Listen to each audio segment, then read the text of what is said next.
A new restaurant in the Villages will have a waterfront view. Pedestrian hit-and-run deaths continue to rise in Florida.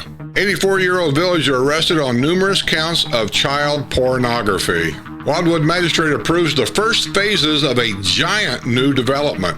Guatemalan tracked down after a hit-and-run crash leaves a woman with a broken arm. A villager is accused of being a troll after lodging a complaint with community standards. A sex offender in the village is caught operating numerous social media accounts. A handyman was arrested after injured man found in a pool of blood at his home in the Villages. A dead couple facing $48,000 in fines for a junk car in his driveway in the Villages. A 92-year-old villager imprisoned for a hit-and-run wants clemency. First ever apartments at Spanish Springs officially ready for occupancy. Heavily armed man arrested after allegedly holding a woman captive in her home. How many holes in ones do we get this week? Letters to the editor. This and more coming up.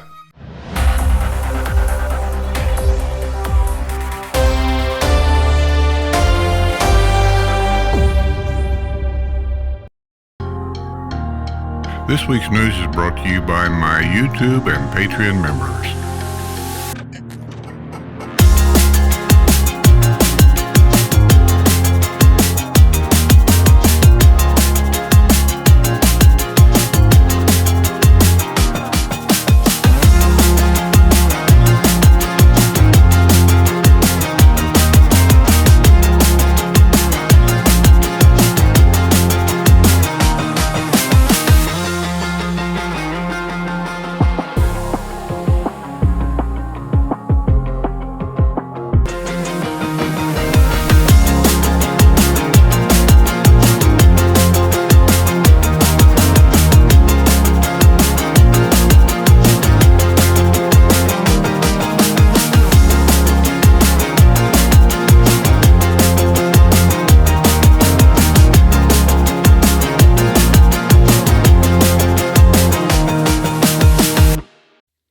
Let's have some more news. An unlicensed driver from Guatemala has been arrested for the third time by local police after he was caught behind the wheel. Domingo, I'm not even going to try to pronounce his name. The picture will have the name on it. 39 of Lady Lake was driving a silver Honda at about 11 p.m. Sunday when he made a right-hand turn at a red light without coming to a complete stop, according to the arrest report of the Fruitland Park Police Department. During the traffic stop, and I'll say the first name is Yohip, handed the police officer a passport from Guatemala and indicated he does not have a driver's license. Yohip had been arrested this past July when he was caught speeding near Spring Arbor Village on County Road 466 in Lady Lake. Spring Arbor Village is a village's neighborhood that allows children.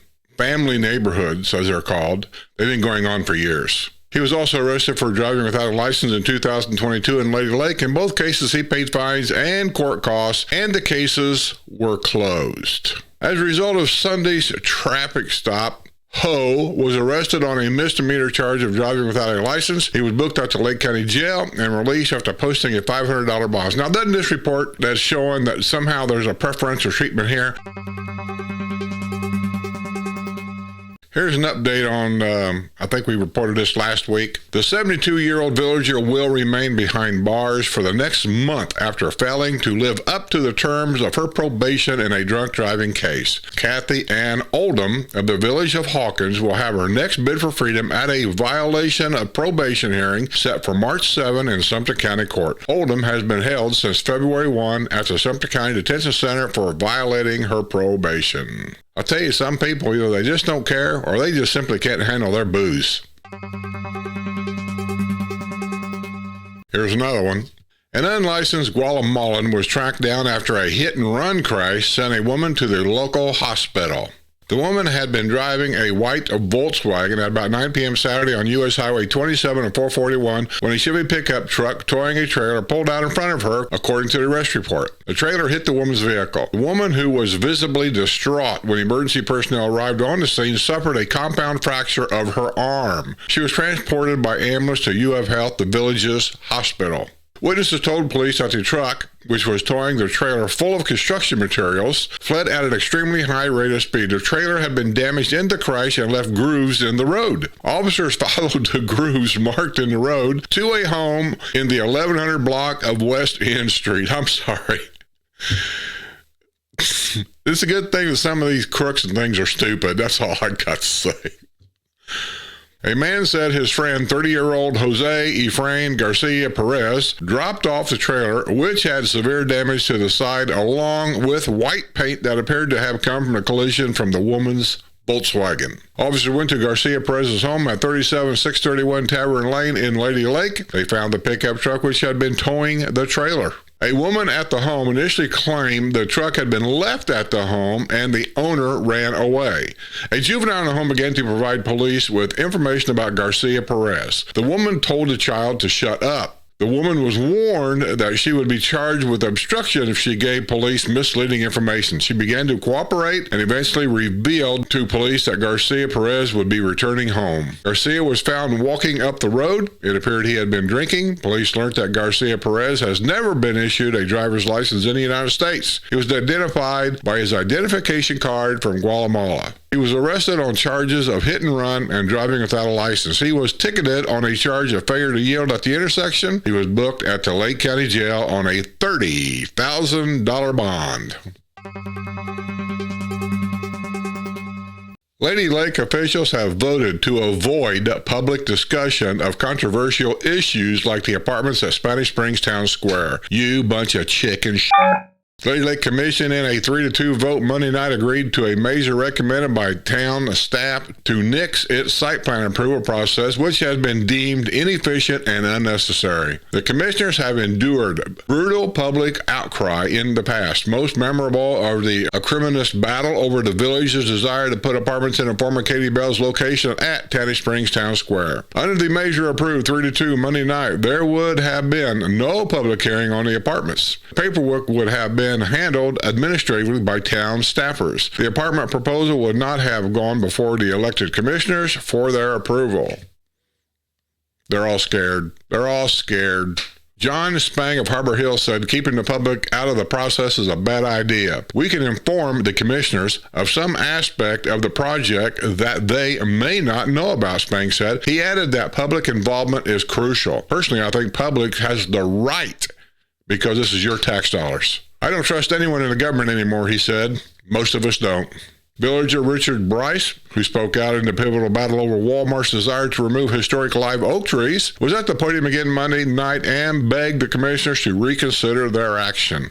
Trust me, taking away that step is not a good move. Please be cautious on this, Bryce said. I think it's in the best interest of everyone to keep it before everyone. However, town staff pushed the idea and said it would shield commissioners from the onslaught of public comment, particularly if the proposed project meets the town's requirements and the commissioner's vote is merely a ceremonial exercise. Don't they have fancy words to hide in the closet?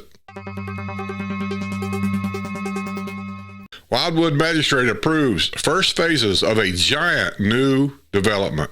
A total of 215 single-family lots will make up the first two phases of the giant Twisted Oaks development in Wildwood. If you guys remember that video where Stu and I went around and showed you some of the apartments being built on the outer edges, we went to a couple of major apartments up 301, being Pepper Tree Apartment. We showed where Twisted Oaks is going to be built. We went right by the big massive field, and they were pushing dirt in, but we showed where this was going to be built. Hope you guys seen that video. If not, go watch it. Special Magistrate Lindsay C.D. Holt recommended approval of a development plat at a meeting Tuesday of the Wildwood Planning and Zoning Board. The approval is contingent on the developer satisfying all outstanding comments. The City Commission probably will consider the plat later this month. With up to 1,210 homes planned on about 400 acres, Twisted Oaks will be Wildwood's second largest residential development. Only the villages of Southern Oaks is larger. Expected to include up to 165,000 square feet of commercial and industrial space. The land is west of U.S. Highway 301 Railroad Bridge and south of County Road 462. The first group of homes will be built along new streets called Crown Top Way and Canopy Oak Boulevard. Plans call for 735 single-family homes, 248 townhomes, and 277 multi-family housing units.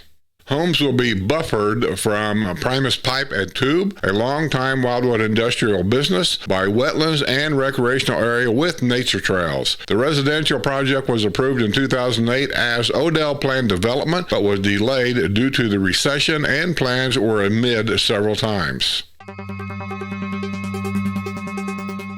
An 84-year-old villager was arrested Monday on numerous counts of child pornography. Albert Rosati of the village of Largo is facing 25 counts of possession of child pornography. Detectives assigned to child exploitation investigations and who are members of the Internet Crimes Against Children Federal Task Force had received information that an individual residing at the address was uploading child pornography. The images uploaded appeared to be children under the age of 9. After the investigation, probable cause was developed to obtain a residential search warrant.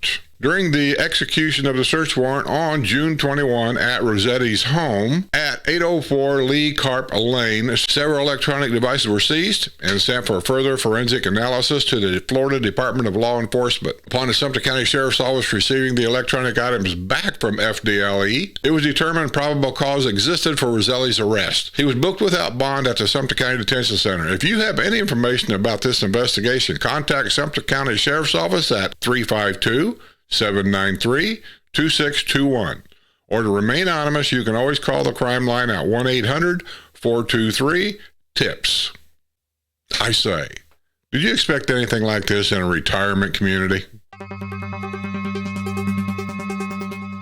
Here's just a little report. I'm always telling people when they come down here to be very careful for a lot of reasons. People drink a lot here. You hear it on the news. People don't know what to do in roundabouts. You hear it on the news. You just have to be very, very, very careful. Data from the Florida Department of Highway Safety and Motor Vehicles reveals that hit-and-run fatalities, include those involving pedestrians and bicyclists, continue to climb in Florida. While preliminary data for 2023 show less than 1% decrease in crashes, there was an almost 2% increase in fatalities from 2022. We've seen some pedestrian hit-and-run fatalities here, including Jamie Wentz, 40, was killed September 11, 2022, as she was walking along Rolling Acres Road. Not far from American Legion Post 347, her male companion was also hit and was airlifted to Ocala Regional Medical Center with serious injuries. A suspect in the case, Tara Scheisel, 32, of Lady Lake, was arrested months later. Scheisel originally reported to her insurance company that she had hit a deer.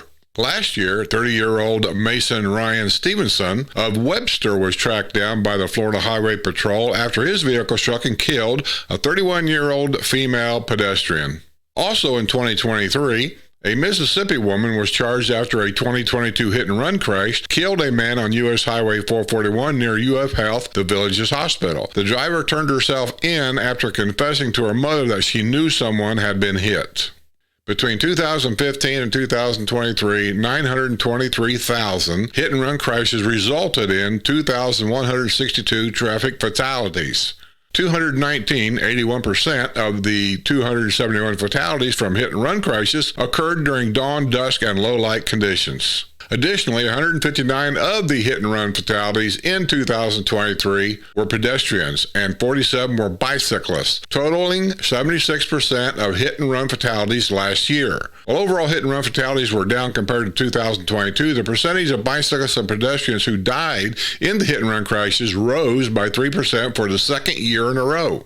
Under Florida law, a driver must stop immediately at a scene of a crash on public or private property, which results in property damage, injury, or death. If a driver flees the scene, the situation becomes even worse. If the crash involves property damage, leaving the scene is classified as a second-degree misdemeanor with penalties of up to 60 days in jail and a $500 fine. Leaving the scene of a crash with injuries is a second or third-degree felony, and a driver, when convicted, will have their driver's license revoked for at least 3 years and can be sentenced up to 5 years in prison and incur a $5,000 fine. Drivers leaving the scene of a crash with a fatality could be sentenced up to 30 years in prison and incur a $10,000 fine. Of Florida's 104,273 hit-and-run crashes last year, 86,987 involved property damage only, such as parked car with no one inside, a mailbox, a fence, or landscape and garden. If involved in a crash involving property damage, you must stay at the scene and attempt to locate or contact the property owner. If you cannot locate the property owner, the driver responsible for the crash should leave contact and insurance information in an identifiable location. Does that also go for illegals? I'm sorry for being a smartass about that, but I'm sick of it. A new restaurant in the Villages will have a waterfront view. The Harry and the Natives Restaurant. That's the first time I've heard of it. That's a funny name. The Harry and the Natives Restaurant will be constructed near Okahumpka Recreation Center, overlooking Lake Okahumpka between the village of St. John's and village of Richmond. Speaking of Okahumpka, once again, seems like there's an awful lot of criminals over there. Somebody sent me an email. I forget who it was. I probably wouldn't mention her name anyway. And I found it interesting. And no, I have not Googled it. I have not checked the information out. But the person in their little email sounded like I knew what they was talking about. That Lake Okahumpka, if you guys remember Maul Barker, either that's where she lived and raised her kids over there, or that's where her and her boys used to hide out over there. But that's the history of Lake Okahumpka. And I got to tell you, that's a troubled area. I'll tell you another one, Lake Penisovsky. Seems like there's a lot of problems there also. But as the Villages expands, they're getting closer and closer to these areas. And these things are starting to show up for one reason or another. Harry and Ann MacArthur already operated the original Harry and the Natives Restaurant in Hobe Sound. Well, there we know. They saw the proposed location in the Villages and said they were all in. They even bought a house in the village of St. John's. The restaurant will have an old Florida feel to it. Alligator and frog legs will likely appear on the menu. The restaurant will feature a tiki bar. Ground was broken recently on the new restaurant, which is expected to open in late 2024. A man arrested for a jealous outburst at the bar at the market at Sawgrass Grove is facing more legal troubles. Robert John Wozniak, 65, of Wildwood, remains free on a $2,000 bond following his December 5 arrest on a warrant charging him with battery. The warrant was issued after an October 25 altercation between Wozniak and a village of Marsh Bend man. Wozniak has pleaded not guilty in the case. In January, Wozniak was notified he has other legal issues. The Rails End Mobile Home Park, last time Rails End was on the news, it's just down the road from Brownwood, is where the 80-some-year-old lady tried to stab a police officer and he shot her dead. The Rails End Mobile Home Park resident received official notification from Chase Bank that he is being sued over an unpaid balance of more than $18,000 on his Chase Sapphire credit card. He is over his credit limit and racking up a sizable monthly interest charge, according to the documents on file in the court. Meanwhile, Wozniak is due back in the Sumter County Court in a criminal case on February 21. His arrest there at Sawgrass is jealousy stuff. He had a girlfriend, I guess, and she was with another guy, and, guys, alcohol,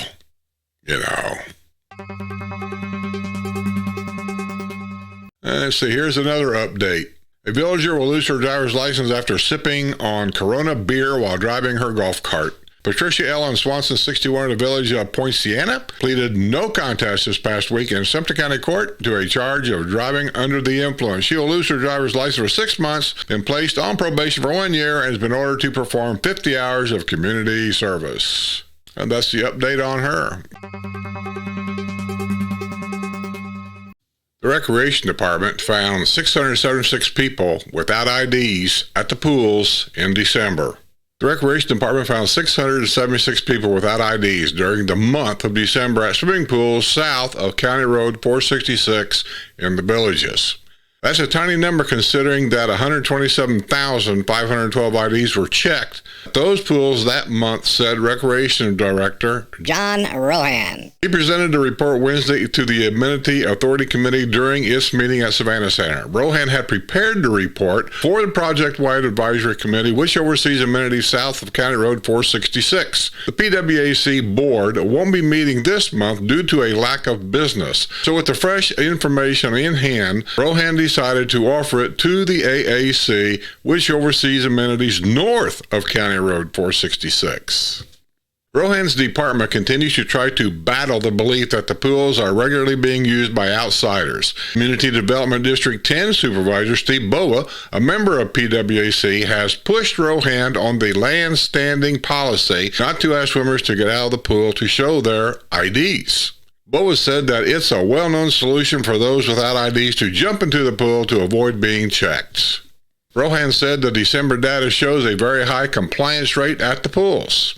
He outlined the steps that are taken by the Recreation Department when a violation occurs. When a card is not presented, personal information is recorded on a non-compliance report and verified as resident or guest. Recreation Administration places a call to educate the resident or the resident sponsored the guest.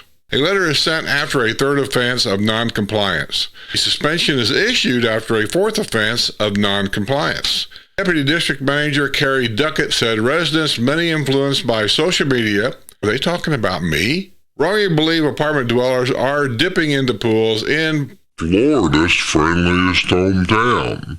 There is a huge misunderstanding that all of our pools are being inundated by people from apartments around the villages, she said. She said the violators are not from apartments. Let me stop right there. I don't think I've said that anybody going to our pools are from the apartments.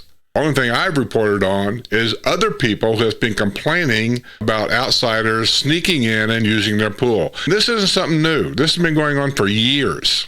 It's typical of a resident with a friend, Duckett said. I believe that.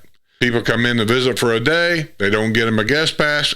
We probably don't need it. Let's go to the pool. I can see that happening. She also encouraged residents to contact the Recreation Department if they believe there is someone at the pool that does not have the proper resident or guest ID. That's what they do at our pool, the Hillsbury Adult Pool. If there's somebody there that you don't think should be there that doesn't have a guest pass or you believe they don't, they generally call down to the neighborhood rec center, tell them what's going on, and usually within 5 or 10 minutes they come down and they have their scanner to check.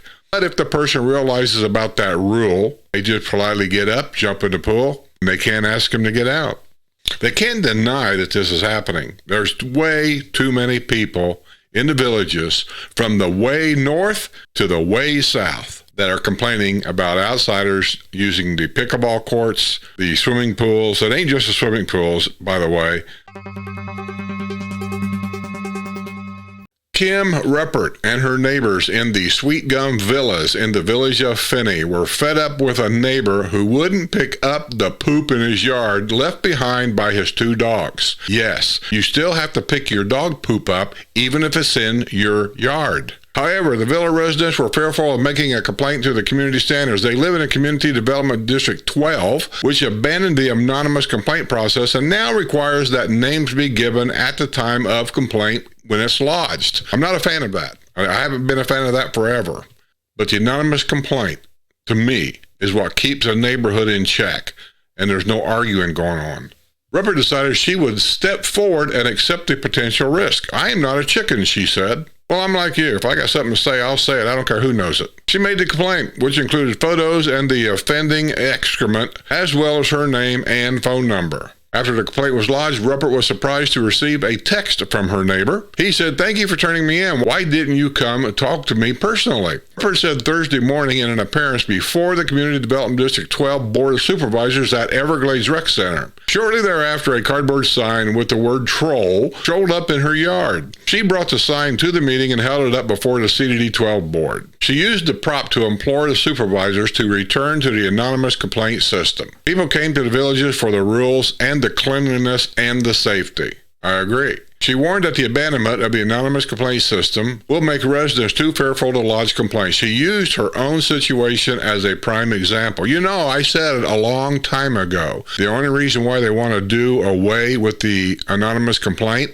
it makes their job easier. Because people won't make the complaints anymore because they don't want to give their name, right? It makes their job easier. That's the only reason why they're doing it. I'm a big girl, I can handle it, but not everyone could. Ruppert said that if fewer complaints are made, the appearance of neighborhoods in CDD 12 could go into decline, leading to the erosion of property values. It's like a domino effect. While supervisors seem open to the idea of a discussion about returning to anonymous complaint process, they pointed out they had not reached a decision lightly. Another reason why they went to giving your name, there's a few buttheads that thought it was funny to call in a dozen complaints a day. There's like 3 or 4 guys got together, had a couple of beers, and that's what they did. Didn't make any difference if the complaint was legit or not, because they got to be checked out no matter what the complaint is. And they called a bunch of men. They thought it was funny. And so they done away with anonymous complaints because of people like that. So now, in order for those guys to give out a dozen complaints, they got to come down and give names and phone numbers and stuff. Supervisor Phil Montalvo reminded Ruppert a public hearing had been conducted to receive input from the public prior to the vote by the board. We heard about one anonymous complainer who filed 83 complaints all at once. And saying that's why they got rid of it is a lot because of that. I'm not a fan of it. I like anonymous complaints. It keeps everything quiet. A sex offender living in the Villages has been caught operating numerous social media accounts in violation of his sex offender restrictions. Brian George Blakely, 32, who lives at 3189 Mansfield Street in the village of Polo Ridge, went to a probation appointment on Wednesday, and his probation officer conducted a return search of his black 2019 GMC Sierra, according to an arrest report. A probation officer found a Samsung Galaxy phone in the vehicle. A search of the phone turned up an activity on numerous social media accounts, including Facebook, Discord, Snapchat, TikTok, and others. Speaking of Discord, become a Patreon member, and you get access to our 24-hour, 7-day-a-week Discord for my members only. Just saying, commercial for me. Blakely admitted he knew he was not permitted to access social media accounts. However, he told his probation officer it was not fair for him not to be able to use social media. Like I said, it's a good thing that these crooks and things are this stupid. Blakely was arrested in 2019 when the Colorado Springs, Colorado Police Department conducted an undercover operation into an online luring of exploitation of minors. Blakely was arrested on suspicion of internet luring of a child, Class 4 felony, and attempted sexual assault on a child, a Class 5 felony. He was convicted in the case in 2020. He moved to the Villages in 2021. He was also arrested in 2023 when he was caught driving on a suspended license. Seems like the Villages is a place for all the sexual predators to go nowadays. A driver was ticketed after a 2-vehicle crash in the village of Glenbrook. The driver of a red Jeep Grand Cherokee was traveling at 4:49 p.m. Wednesday north of Oak Forest Drive when the driver failed to yield right-of-way to a white 4-door Mercedes, which had been traveling west on Tally Ridge Drive after turning off Buena Vista Boulevard. The driver of the Jeep Grand Cherokee was ticketed for failure to yield the right-of-way. The damaged Mercedes had to be towed from the scene. There were no injuries. I'm glad of that. No injuries. It does seem that sometimes who gets right-of-way? Yield right-of-way. Who yields? People don't seem to know. They seem to forget. Here's one I heard. I'm just going to throw this out there. That when you're going through the gate, the right side it'll say resident. That's a resident entrance over there. The left side it says visitors. That's the lane closest to the shack. And people will tell you all the time, residents have right-of-way. I'm here to tell you, get that out of your head. That's not true. Not true. Not true. The right lane has to merge to the left lane.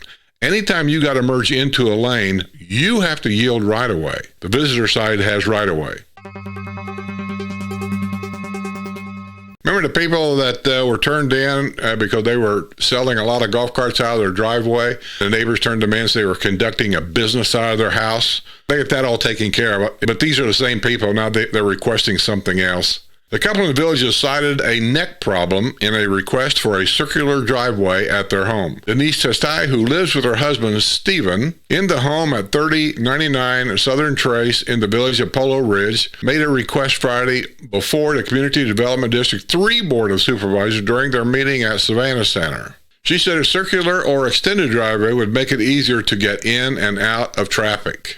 He pointed to another driveway on Southern Trace where a homeowner was granted permission to keep the extended driveway. That couple bought the home in 2000 with the driveway extension already in place. They did not know it was not permitted. The problem came to light last year when an anonymous complaint was lodged. The couple was allowed to keep the driveway. Testy has said she and her husband should be granted the same privilege. However, Supervisor Gail Lazenby suggested there were two different requests. That driveway had been there for years and years. You are asking for something new, Lazenby said. That's when Testy switched tactics. Testy said her husband has medical issue with his neck, which makes it hard for him to turn his head. The neck problem makes it difficult for him to navigate out of the driveway onto the busy thoroughfare. Testy was instructed to fill out a form citing her husband's disability in order to request to be reviewed.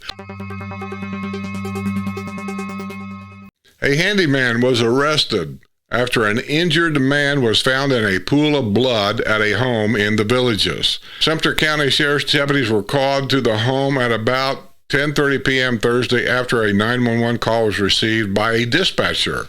The address of the home was redacted from the report. Deputies found a man who was lying on the ground with a large pool of blood beneath his head. The man had a deep open laceration to the upper eyebrow area on the right side of his head, which was bleeding profusely. The laceration was severely swollen and bruising. The report went on to state it appeared the man suffered from possibly a broken bone or head trauma. Deputies spoke with the man, who began to cry. He said he needed to be protected. He made statements about his alleged attack of 34-year-old Khalid Alawi, including that he did a bad thing today and made a bad choice today. He indicated that jealousy had been at the root of the altercation. Alawi, who stands 6 foot 2 inches tall and weighs 200 pounds, claimed the man had fallen off his chair.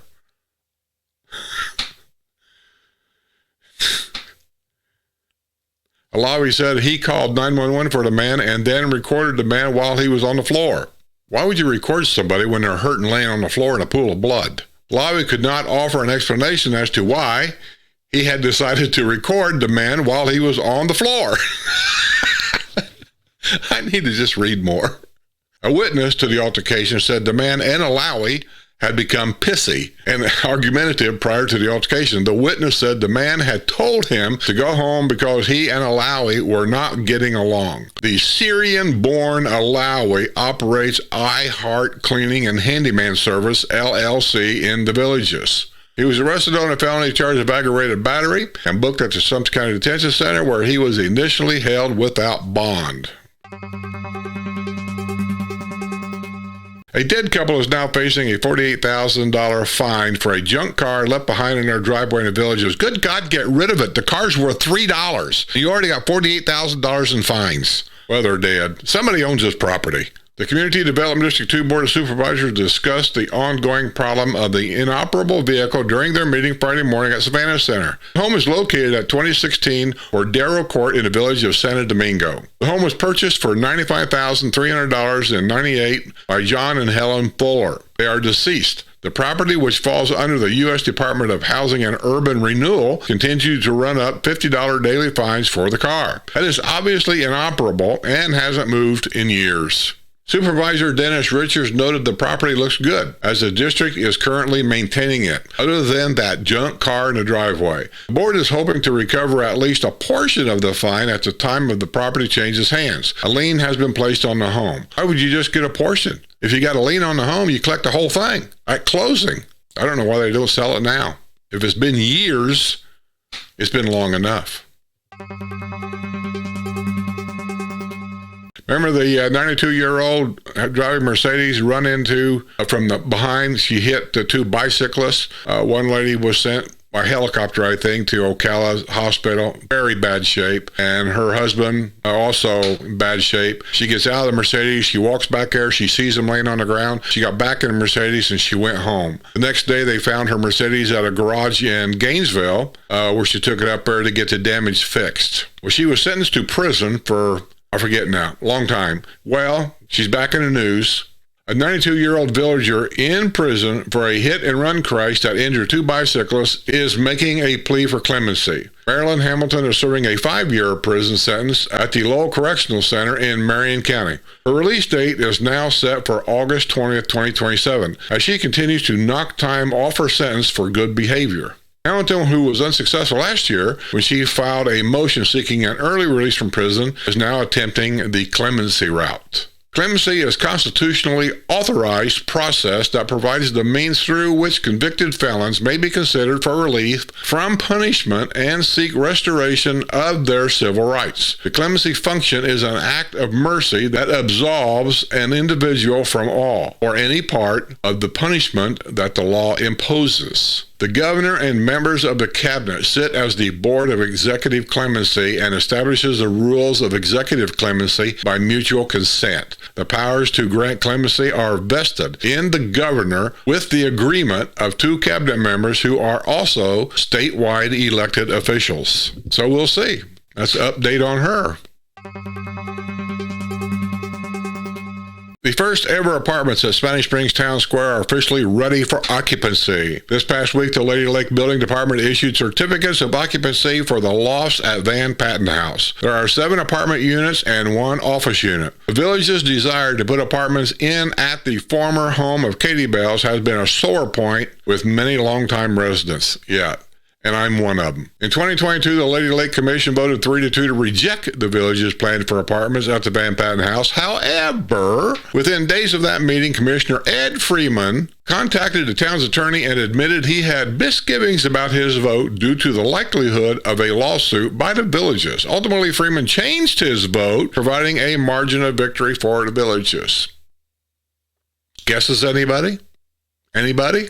Last week, the commission on a 3-2 vote opted to change its site plan approval process, declaring it was inefficient. That means that site plans which meets the town's requirements will no longer go before the commissioners for their review, which means there will be no public airing of the plans for the project. Officials acknowledged the change was proposed because public outcry to issues like the Spanish Springs apartments had made commissioners uncomfortable.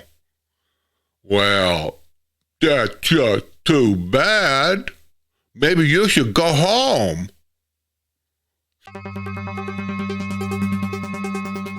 A heavily armed man was arrested after allegedly holding a woman captive in her home. Thomas Franklin Dinkins, 34, of Lake Panisovsky, was being held without bond on multiple charges following his arrest on Wednesday by Sumter County Sheriff's deputies. A neighbor who was armed with a gun heard gunshots at a home in the area of County Road 42A at Lake Panisovsky. He went to the home, and as he approached it, he spotted Dinkins, who appeared to be holding 2 rifles. According to the arrest report, Dinkins ordered the other man to put his gun down. The man put his gun down and asked Dinkins why he had been shooting his weapon. Dinkins told the man people were out to get him. When deputies arrived on the scene, they determined Dinkins was holding a shotgun and a rifle. He had a silver handgun in his left pocket. The gun had a round in the chamber. A bullet hole was found in the home, and there were 2 bullet holes in a neighbor's vehicle. There was an abandoned vehicle nearby, which had its window shot out. The woman who lives with Duncan said he had pointed a gun at her and threatened to shoot her. He tore a phone off the wall to prevent her from calling 911. He demanded her car keys. She gave him the keys, and he drove off, but returned shortly thereafter. Dinkins, who has a long criminal history, was also found to be in possession of marijuana. Let's see how many holes in ones we got in the villages this week. Well, we got a short one. Looks like 1. A Village of Tall Trees resident got a hole-in-one while golfing at the Cane Gardens Championship course. Terry Robinson scored the lucky ace on Saturday at hole number 7. Congratulations, Terry, on your hole-in-one. How about a couple letters to the editor? To the editor, in regards to the very confused villager, of course, they're all confused. What? This sounds insulting. Golf carts do not have the right-of-way at the gate. You're the reason for a lot of golf cart crashes. You people think you own the road and the golf carts off the golf courses. Anybody with half a brain can figure that out. They're not meant to be on the road with cars. But go ahead, keep driving there. We'll reduce the population of the villages that way. That's sent in by Jeff Swill from the village of Santo Domingo. Well, thanks for sending that in, Jeff. Give me a good laugh today. To the editor, to the woman who encountered the Karen at Olive Garden. The bartender could have easily asked her to move down, or even the manager should have been watching as well next time. Either ask the manager to assist or politely just go take the open chair and give it to your husband to sit in. There is always that one Karen, and there are plenty of them roaming around who think that they are entitled and special. All you can hope is karma will come up and smack them in the face someday. That's sent in by Lisa Edwards from the village of Glenview. I know what the original letter was. Somebody was complaining that at Olive Garden, there was this empty seat next to this person on each side. These two people came in waiting for a table, and they wanted to sit at the bar. They're elderly people. I think she said he was 75, 78, something like that. They asked the person sitting at the bar that was eating if they could move down one seat so they could have the two seats together. And whoever it was, they refused to do that. I'm not going to say a whole lot, but I can see both sides of this story here. Okay, here we go. This is the other side of this. To the editor. In response to the couple who had to wait for two seats together at the Olive Garden restaurant recently, requesting someone to move over is just that, a request. I am single and frequently sit at restaurant bars for a drink and have some food. I am constantly asked to move over even while I'm eating. Couples often arrive during the dinner hour. Even though I arrive earlier than them, they expect their late arrival to be accommodated by those who were there first. I have observed late arrivals request 4 or 5 people to move down while they are eating. I have had my chair grabbed and taken to unknown places somewhere down the bar while I was in the restroom, even though I left my drink and ball cap in front of my seat, indicating that I will be back. I even had a couple come in, and the man sat down in the empty seat next to me and then said that if I was a gentleman, I should give up my seat for his wife. I have also moved over for, that's kind of ridiculous. I have also moved over for a party of 4 who then proceeded to sit down, order a drink, and then take it inside to be seated. A single person becomes a ping pong ball, moving up and down the bar, accommodating move-over requests. Perhaps the Karen in the Olive Garden restaurant already moved several times before being asked to please move over one too many times. I usually accommodate move-over requests, but sometimes the Karens are the folks arriving after you and ask you to move over. And that's sent in by Thomas Farrell from the village of Collier. Here's my only comment to this whole thing. Sue's always telling me, pick your fights. Some things that I argue about just ain't even worth arguing about, really. And this is one of them. If it was me, listen, older person, I'm the older person too now, but still, I would have moved over one. I wouldn't even have thought about it. I'd have just done it.